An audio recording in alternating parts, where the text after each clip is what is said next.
He stares intently at the camera, those penetrating eyes still burning with the same fire that captivated audiences in The Godfather over 5 decades ago. At 84, Al Pacino's face may be weathered by time, but the intensity that made him a cultural icon remains undiminished. How does a living legend navigate the twilight years of an extraordinary career?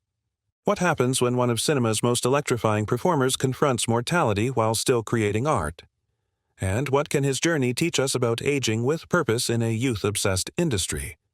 Stay with me as we explore the remarkable current chapter of Al Pacino's life, a story of surprising renewal, personal reflection, and the unexpected turns that have defined his recent years, proving that even in our 80s, life can deliver profound new beginnings.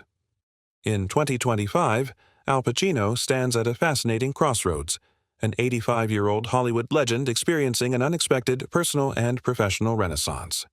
Recently, the actor published his memoir Sonny Boy to critical acclaim, offering an unusually vulnerable look at his life and creative process.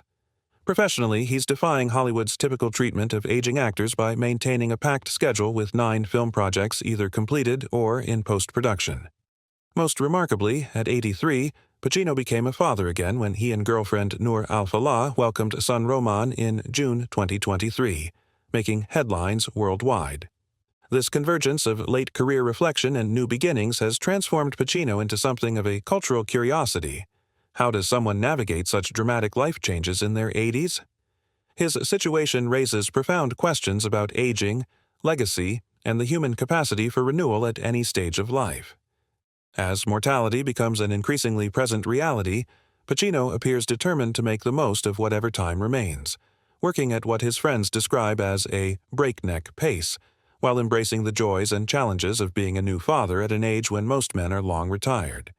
The actor has also been open about health challenges, recently revealing a harrowing near-death experience with COVID-19 in 2020 that profoundly affected his outlook. As Hollywood and the public continue to watch his journey with fascination, Pacino embodies a radical challenge to our preconceptions about aging and what's possible in life's later chapters. Let's rewind to the moment it all began. Born Alfredo James Pacino on April 25, 1940, in East Harlem, New York, young Sonny, as he was nicknamed, faced adversity early. His parents divorced when he was just 2 years old, with his father moving to California while Pacino remained with his mother Rose in the South Bronx. It was a challenging childhood marked by financial struggle, but one that would shape his extraordinary capacity to embody complex characters decades later. Rose, a factory worker who loved films, would take her son to the movies, early exposure that planted the seeds of his future career. But the true foundation of Pacino's identity was forged in the streets of the South Bronx, where he ran with a tight-knit group of friends who, as he recounts in his memoir, deeply influenced his worldview. School never captivated the young Pacino. He was a restless spirit who eventually dropped out of the High School of Performing Arts despite gaining admission through an audition that hinted at his natural talent. The devastating loss of his mother when he was just 22, followed shortly by his grandfather's death, sent Pacino into what he later described as a tailspin, the lowest point of his life. These formative losses created the emotional foundation for the vulnerable intensity that would later define his acting style. To finance his early acting studies, Pacino worked a series of unglamorous jobs: janitor, messenger, busboy, postal clerk, developing the work ethic and perseverance that would carry him through the lean years before fame arrived. His formal training began at the Herbert Berghof studio under Charlie Lawton, who became both mentor and friend to the struggling actor. Later, Pacino studied under Lee Strasberg at the prestigious Actors Studio, mastering the method approach that would become his trademark. These years of poverty, persistence, and preparation laid the groundwork for what would become one of the most celebrated careers in American cinema, though the breakthrough that would change everything remained years away. By the early 1970s, Pacino had established himself as a compelling presence in New York theater, winning an Obie Award for The Indian Wants the Bronx and a Tony Award for Does a Tiger Wear a Necktie? Yet mainstream success eluded him until 1971, when his role as a heroin addict in The Panic in Needle Park caught the attention of a young director named Francis Ford Coppola. Against the studio's wishes, Coppola fought to cast the relatively unknown 31-year-old Pacino as Michael Corleone in The Godfather, passing over established stars like Jack Nicholson, Warren Beatty, and Robert Redford. The gamble paid off spectacularly. Pacino's transformation from reluctant war hero to calculating crime boss became one of cinema's most memorable character arcs. Though initially criticized during production, his restrained, smoldering performance ultimately earned him the first of his 9 Oscar nominations. Almost overnight, Pacino went from struggling actor to Hollywood sensation. What followed was an extraordinary 5-year run that firmly established him as one of his generation's definitive actors. Serpico, in 1973, showcased his ability to carry a film as a principled cop fighting systemic corruption.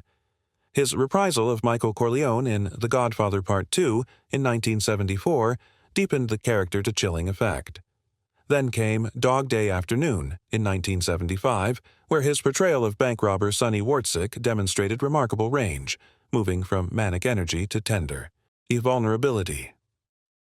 These performances resonated because they captured something essential about America in the post-Vietnam, post-Watergate era, a questioning of institutions, a suspicion of power, and a complexity that rejected simple heroes and villains. Pacino didn't just act in iconic films. He embodied the conflicted spirit of his times. His characters were outsiders, underdogs, and morally complex figures that audiences couldn't help but invest in emotionally, even when they crossed ethical lines. What made these breakthroughs particularly remarkable was how Pacino's approach to acting, intense, immersive, and deeply psychological, changed what audiences expected from male performances on screen. Along with contemporaries like Robert De Niro and Dustin Hoffman, Pacino brought a new kind of masculinity to American cinema, one that embraced vulnerability and emotional complexity alongside strength and power. Here's where it gets complicated. Despite his spectacular early success, Pacino's career wasn't immune to the volatility of Hollywood. The 1980s marked a period of both triumph and struggle. His role as Tony Montana in 1983's Scarface became iconic, but the film initially received mixed reviews before achieving cult status years later. Several other projects failed to match his earlier critical acclaim, and by the late 1980s, some were beginning to write him off as past his prime. Then came a personal crisis that few fans were aware of at the time. Having earned millions, Pacino discovered by the early 1990s that financial mismanagement had left him nearly bankrupt. The man who had reached the pinnacle of acting success found himself in serious financial trouble, a situation that forced him to reconsider roles he might otherwise have rejected. This period coincided with growing criticism that Pacino had abandoned the subtlety of his early work for increasingly theatrical performances. The actor who had once been praised for his restraint was now sometimes mocked for going full Pacino, shorthand for explosive, scenery-chewing moments that critics found excessive. What some viewed as a decline in artistic judgment, however, others recognized as an evolution in his approach to character. The legal issues weren't limited to finances. Throughout his career, Pacino developed a reputation for being difficult during production, dropping out of projects, demanding script revisions, and insisting on extensive reshoots. In his 2024 memoir, he candidly admits to battles with directors and producers on films like And Justice for All and Scarface, where his perfectionism led to confrontations about creative choices. These professional challenges coincided with personal struggles. Though he never married, Pacino's romantic life generated headlines, particularly his relationships with much younger women.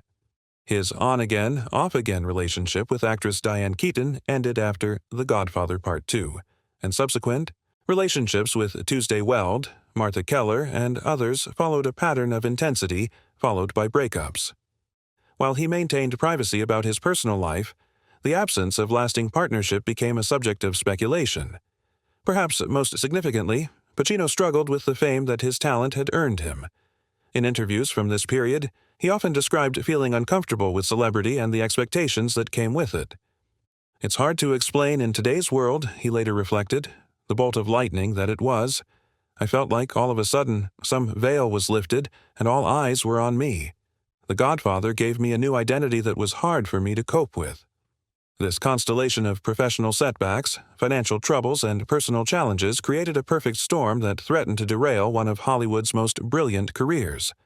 Yet, true to his resilient character, Pacino was about to engineer one of the most remarkable comebacks in film history. Fast forward to April the 25th, 2025, Al Pacino's 85th birthday. The reality of Pacino's current situation is both more complex and more hopeful than either his harshest critics or most devoted fans might have predicted during his career's challenging middle period. Court records and financial disclosures confirm that he successfully rebuilt his finances, though the journey wasn't easy. After near bankruptcy in the early 1990s, his Oscar-winning turn in Scent of a Woman in 1992 marked the beginning of a career resurgence that included commercial hits like Heat in 1995 and The Devil's Advocate in 1997. Today, public records indicate his net worth stands at approximately $120 million, a remarkable recovery from financial ruin. However, this comeback required a volume and variety of work that some critics have questioned. Between 2015 and 2025, Pacino appeared in over 20 films of varying quality, some critically acclaimed, others seemingly taken for financial security rather than artistic merit. The timeline of Pacino's later career reveals something more nuanced than either simple decline or triumphant renaissance. His work in the 2000s and 2010s included genuine highlights. HBO productions like Angels in America and You Don't Know Jack earned him Emmy Awards and reminded audiences of his formidable talent. His supporting role in Martin Scorsese's The Irishman brought him his 9th Oscar nomination at age 79. According to credible medical reports, Pacino's health has been a genuine concern, though he has remained remarkably active. In October 2024, he revealed a nearly fatal bout with COVID-19 in 2020, describing a moment when his pulse was gone following a reaction to steroids during treatment. This brush with mortality seems to have influenced his subsequent approach to life and work. As of September 2025, industry databases confirm Pacino has 9 film projects either completed or in post-production, including Maserati the Brothers, Dead Man's Wire, and Killing Castro. Perhaps most notably, he recently appeared in Maudit, 3 Days on the Wing of Madness, directed by Johnny Depp, who has publicly stated that Pacino personally requested him to direct the project. Court filings related to his children's trust funds provide insight into his family life. Pacino has 4 children: daughter Julie, born in 1989 with acting coach Jan Tarrant, twins Anton and Olivia, born in 2001 with actress Beverly D'Angelo, and now son Roman, born June 2023 with producer Noor Al-Falah. While Pacino never married, legal documents show he has maintained financial support and relationships with all his children. The publication of his memoir, Sonny Boy, in October 2024, offered Pacino's own perspective on his journey. The book became an instant New York Times bestseller and was praised for its candor about both professional triumphs and personal struggles. Rather than a sanitized celebrity autobiography, reviewers noted its startlingly cinematic quality and self-deprecating honesty. What emerges from these verifiable facts is the portrait of a man who, despite setbacks and advancing age, has refused to fade away, continuing to work, create, and even start a new family well into his 80s. Beyond the statistics and career milestones lies the human reality of Al Pacino at 84, a more nuanced and touching picture than public perception might suggest. Friends close to the actor describe a man whose perspective has been profoundly altered by age and experience. According to those in his inner circle, Pacino has developed a philosophical approach to mortality, influenced partly by losing many close friends in recent years, including Godfather colleagues James Caan, Al Ruddy, and Fred Roos. In private moments, Pacino has reportedly expressed that these losses have put the fear of death in him, according to sources quoted in recent interviews. Rather than retreating, however, this awareness has apparently motivated him to work more intensely and embrace new experiences, including fatherhood again at 83. His relationship with his youngest son, Roman, reveals a softer side of the famously intense actor. In a touching passage from his memoir, Pacino describes looking at his infant son with wonder. "It just gives me a chuckle every time I look at him." He continues with a surprising moment of metaphysical reflection, imagining his baby trying to communicate something profound. He's saying to me, "Dad, there's a place I've been, and it's great. It's a place you're going to go to soon, and you'll see how great it is." This openness about contemplating his own mortality represents a new vulnerability for Pacino. Friends note that his experience of becoming a father again in his 80s has been particularly meaningful because his own father abandoned the family when Pacino was just 2. "I want to be around for this child. And I hope I am," he has stated simply. "I hope I stay healthy." And he knows who his dad is, of course. Though no longer romantically involved with Roman's mother, Noor Al-Falah, reports indicate they maintain an amicable co-parenting relationship. However, Pacino's involvement with his youngest son appears to be primarily through video calls and texts, a practical accommodation to his age and work schedule that nonetheless shows his commitment to maintaining a connection. His relationships with his older children have deepened with time. Daughter Julie has followed her father into the entertainment industry as a director, while twins Anton and Olivia, now 24, have largely stayed out of the spotlight. Photos from award ceremonies show a visibly proud Pacino accompanied by his children, suggesting that family has become increasingly central to his sense of identity in recent years. Perhaps most revealing is how Pacino's approach to his craft has evolved. Colleagues from recent productions describe an actor who remains meticulous about his performances, but has developed a more relaxed attitude toward the filmmaking process itself. The legendary perfectionism that once led to confrontations with directors has mellowed into a more collaborative approach, though his fundamental commitment to quality remains unchanged. Fast forward to September 1st, 2025. As of today, Al Pacino continues to defy conventional expectations for an actor in his mid-80s. His memoir, Sonny Boy, published in October 2024, has spent nearly a year on bestseller lists and received critical acclaim for its candid reflection on his life and career. The audiobook version, narrated by Pacino himself, has been particularly praised for capturing his distinctive voice and storytelling style. His most recent film, Maudit, 3 Days on the Wing of Madness, directed by Johnny Depp, was released in Italy in early 2025 and received positive reviews, particularly for Pacino's supporting role as art collector Maurice Gagnat.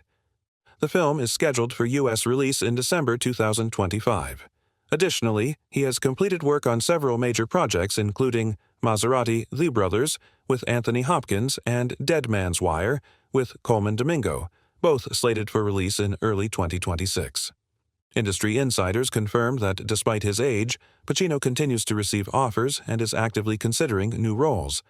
He has expressed particular interest in playing King Lear, the ultimate acting challenge for aging thespians, with reports suggesting a film adaptation titled Lear Rex may be in development with Jessica Chastain co-starring. Health concerns remain a reality for the 85-year-old actor. After his revealed near-death experience with COVID in 2020, Pacino has been more forthcoming about the physical challenges of aging. However, he maintains a work schedule that would be demanding for someone decades younger, which some close to him worry might be working himself into the grave. His youngest son, Roman, recently celebrated his second birthday, and, despite the 53-year age gap with former girlfriend Noor Al-Falah, Pacino appears dedicated to being present in his son's life. In recent interviews, he has described fatherhood at his age as a mini-miracle, and part of the reason he wrote his memoir, creating a record of his life for when he's no longer around. Financially, Pacino seems secure after rebuilding his fortune through decades of work following his near-bankruptcy in the early 1990s. However, some reports suggest he continues to take on projects partially motivated by financial considerations, ensuring long-term security for his 4 children. The conversation around Pacino's legacy has evolved from questions about whether he squandered his early promise to recognition of his remarkable longevity and late career renaissance. Film historians and critics increasingly place him alongside figures like Paul Newman and Christopher Plummer, who continue to deliver compelling performances well into their senior years. Current projections suggest Pacino will continue working selectively, balancing film projects with time for family and personal pursuits. There is speculation about a potential stage return, which would bring his career full circle to his theatrical roots. Whatever paths he chooses, it's clear that retirement remains far from his mind. What the arc of Al Pacino's career, particularly its current chapter, says about artistic longevity is profound.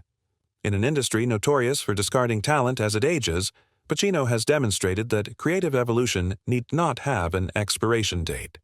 His journey suggests that the very qualities that might be labeled weaknesses in youth, intensity, restlessness, obsession with craft, can transform into strengths when tempered by the wisdom of age.